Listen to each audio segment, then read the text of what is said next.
Hello viewers, আশা করি সবাই ভালো আছেন, সুস্থ আছেন।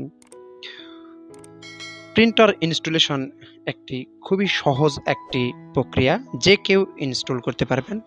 এছাড়া নতুন প্রিন্টার ক্রয় করে যদি Windows 10 A plug and play করা হয়, সেই ক্ষেত্রে অটোমেটিক ইনস্টল হয় ডিভাইসটি এবং প্রিন্ট দেওয়া যায়। কিন্তু বিপত্তি বাধে তখনই যখন ইরর দেয় প্রিন্টার ইনস্টলের সময়। প্রিন্টার বা যে কোনো সফটওয়্যার ইনস্টলের সময় যদি এরর দেয়, সেই ক্ষেত্রে বিপত্তি বাধে।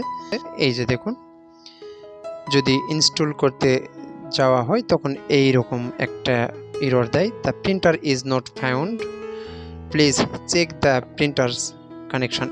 সব কিছু ওকে আছে, সব কিছু ওকে আছে, তবুও এই ধরনের এরর দেয়।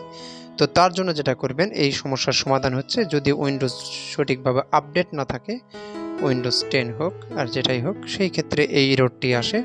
উইন্ডোজ 10 এটা এখান থেকে আমি রিস্টার্ট দিব, অথবা উইন্ডোজ আপডেট সেটিংস থেকে আপডেট দিয়ে নেবেন। আমি আপডেট দিয়ে নিচ্ছি।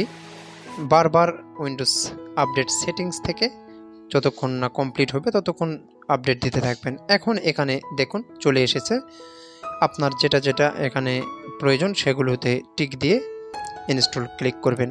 ডিফল্ট প্রিন্টার এবং স্ক্যানার থাকবে, যদি ওসিআর বা ফ্যাক্স দরকার হয় সেই ক্ষেত্রে টিক দিয়ে ইনস্টল করে নেবেন। তো এই ছিল ভিডিও। যদি ভিডিওটি ভালো লাগে তাহলে অবশ্যই লাইক, কমেন্ট, শেয়ার করবেন আর সাবস্ক্রাইব করে সাথেই থাকবেন। আসসালামু আলাইকুম।